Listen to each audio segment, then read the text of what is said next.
RSS और BJP और इनके सहयोगी संगठन जितने भी हैं ये देश का विरोध कर रहे हैं, ये देश को खोखला कर रहे हैं और देश के टुकड़े टुकड़े करने के लिए ये पूरी ताकत लगा रहे हैं। इनको छोड़ के कोई भी सरकार बनेगी तो वो देश के लिए अच्छा होगा, इसलिए ये सराहनीय कदम है।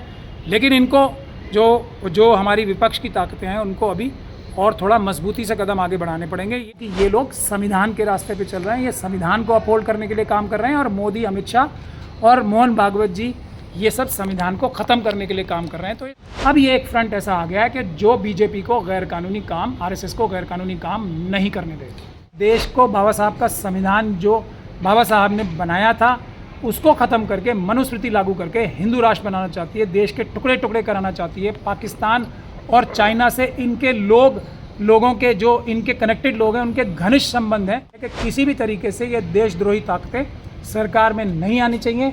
ये महत्वपूर्ण विषय है। इनको हटाकर जो कोई भी बनेगा वो इनसे अच्छा होगा और वो देश को कम से कम टुकड़े टुकड़े नहीं करेगा और संविधान की रक्षा करने के लिए कटिबद्ध रहेगा। विपक्ष के नेताओं को सोचना चाहिए कि 46% जनता को कैसे नज़रअंदाज किया जा सकता है। ये एक बहुत ही गंभीर विषय है।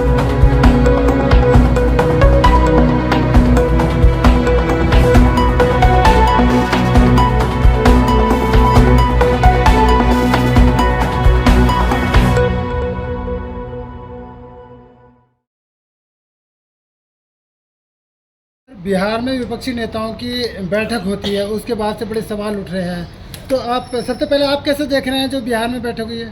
पॉजिटिव स्टेप है और इसको वेलकम करना चाहिए।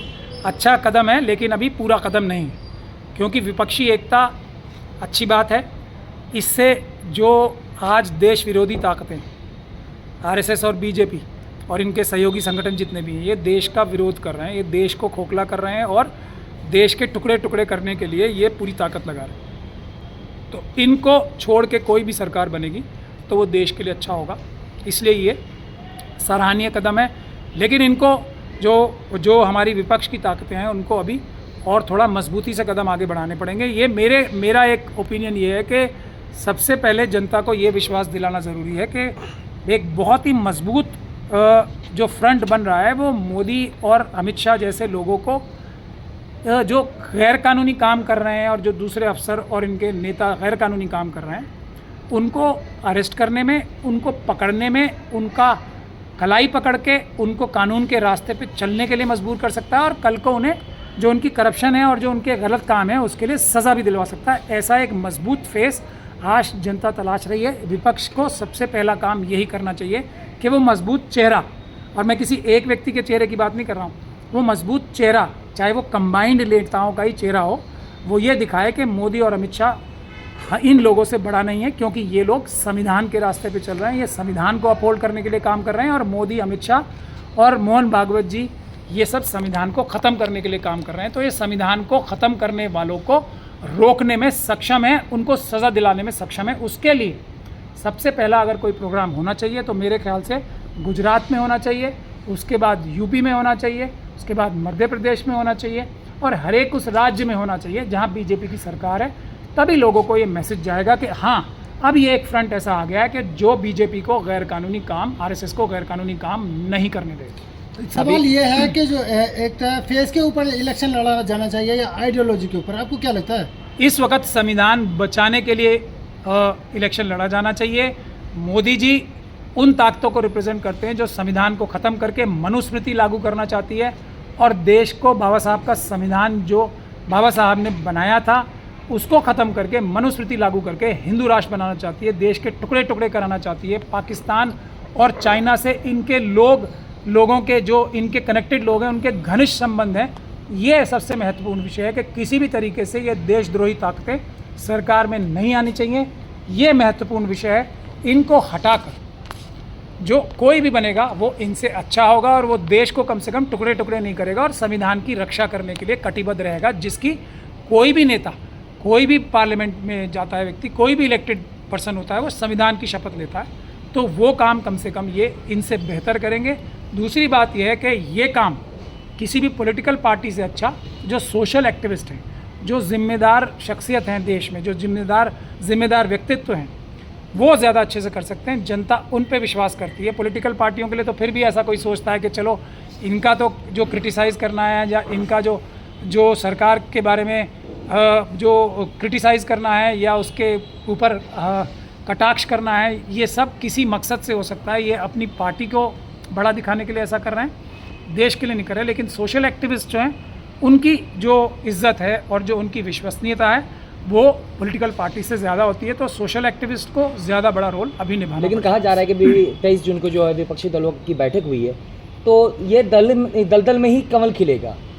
हाँ, ये मेरे ख्याल से ये अमित शाह जी ने कहलवाया होगा, क्योंकि वो इस चीज़ में माहिर हैं कि विपक्षी लोगों को तोड़ के, अगर वो कीचड़ की संज्ञा विपक्ष को दे रही है तो वो इस चीज़ में एक्सपर्ट हैं। वो एक तरह से अपनी हार मान रहे हैं कि हम जो लोग हैं, हमारा कमल जब ही खिल सकता है जब हम विपक्षी जो एमपी जीत के आएंगे उनको पैसे से या किसी डर से खरीद सकें या तोड़ सकें। इसका मतलब यही है। तो एक तरह से वो अपनी हार मान रहे हैं कि कीचड़ के बगैर, यानी कि विपक्ष के बगैर उनकी कमल जो है उनका नहीं खिल सकता। ये बात तो वो तस्लीम कर रहे हैं। उसका एग्जाम्पल वो पहले मध्य प्रदेश में, कर्नाटक में और उसके बाद हम और महाराष्ट्र में दे ही चुके हैं ना। वो तो विपक्ष के लोग तोड़ के ही तो अपने कमल को खिलाते हैं। ये बात बैठक को लेकर सवाल उठ रहे हैं कि जिस तरीके से किसी मुस्लिम लीडर को नहीं बुलाया गया और जो दलितों की बड़ी नेता मायावती, उनको भी नज़रअंदाज किया गया है। तो क्या लगता है, जिस तरीके से कहा जाता है, बहुत से पार्टी कहती हैं कि जनेऊधारी हैं, कोई कहते हैं ऊंची जाति के, क्या लगता है कि सब विचारधारा एक हो गया? देखिए, मायावती जी को ना बुलाना बहुत बड़ी गलती है। अब वो जाना चाहेंगी या नहीं चाहेंगी वो एक अलग बात है, लेकिन उनको इनवाइट ना करना और किसी भी विपक्ष का उनको एक मजबूत स्तंभ ना मानना और ना रखना, ये बहुत बड़ी गलती है। इसको मैं समझता हूँ इन लोगों को सुधारना चाहिए और मेरे ख्याल से विपक्ष के लोग इस बात को महसूस करेंगे और इसको सुधारने की कोशिश करेंगे। और दूसरी बात, जहाँ तक मुस्लिम समुदाय की बात है और दूसरी माइनॉरिटी समुदाय की बात है, उन लोगों को भी तरजीह नहीं देना, ट्राइबल लोगों को तरजीह नहीं देना, ये भी एक बहुत बड़ी गलती है। मैं आपको सीधे सीधे शब्दों में आंकड़ों के साथ ही बता दूं कि SC, ST और माइनॉरिटीज़ यानी कि अल्पसंख्यक देश की 46% जनता है। तो ये साइंस के, ये लॉजिक के, ये खिलाफ काम है। इसके बारे में विपक्ष के नेताओं को सोचना चाहिए कि 46% जनता को कैसे नज़रअंदाज किया जा सकता है। ये एक बहुत ही गंभीर विषय है और अपने पैर पे कुल्हाड़ी मारने जैसा होगा। नहीं तो अच्छे लोग हैं, मुस्लिम समुदाय में भी अच्छे लोग हैं जो कि कम्युनिज्म रोकने में, जो RSS और BJP की ताकत है, बहुत सारे ऐसे हैं, इसमें कोई शक नहीं है, जो RSS के दलाल हैं, मुस्लिम नेता। बहुत सारे ऐसे हैं जो शेड्यूल कास्ट के नेता हैं, जो शेड्यूल ट्राइब के नेता हैं, जो RSS के दलाल हैं। लेकिन सभी लोग तो ऐसे नहीं हैं, उनमें से भी अच्छे लोग हैं। तो ऐसे बड़े लोगों को विपक्ष को साथ रखना चाहिए। उससे ये 46% लोग जो हैं देश के, उनको विश्वास होगा कि हमारी बात सुनी जाएगी और हमारे साथ न्याय होगा। कम से कम ये सरकार न्याय नहीं कर रही, दिखावे के लिए न्याय नहीं कर रही। जैसे द्रौपदी मुर्मू साहिबा को अगर प्रेसिडेंट बना दिया तो वो तो दिखावे के लिए बना दिया ना सिर्फ।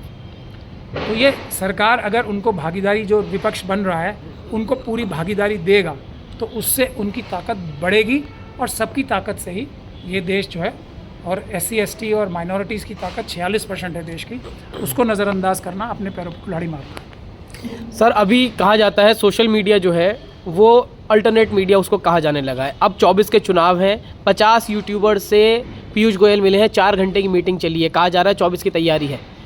वो यूट्यूबर ताकत नहीं है, आप लोग समझ नहीं रहे हैं बात। फिर पहले तो वो अल्टरनेटिव नहीं है, अब अल्टरनेटिव जो सो कॉल्ड क्रिमिनल मीडिया है ना, जो मेन स्ट्रीम मीडिया अपने आप को कहता है, मेरी नज़र में वो क्रिमिनल मीडिया है, वो अल्टरनेटिव नैरेटिव है। मेन सोशल मीडिया है, और सोशल मीडिया में भी जो RSS और BJP से जाके मिल रहा है क्लोज डोर में, वो उसी कैटेगरी में आ जाएगा जो क्रिमिनल मीडिया है। सोशल मीडिया वही ठीक मीडिया है जो सरकार को क्रिटिसाइज़ कर रहा है। अभी ज़रूरत क्या है, सरकार की तारीफ़ करने में क्या बहादुरी है?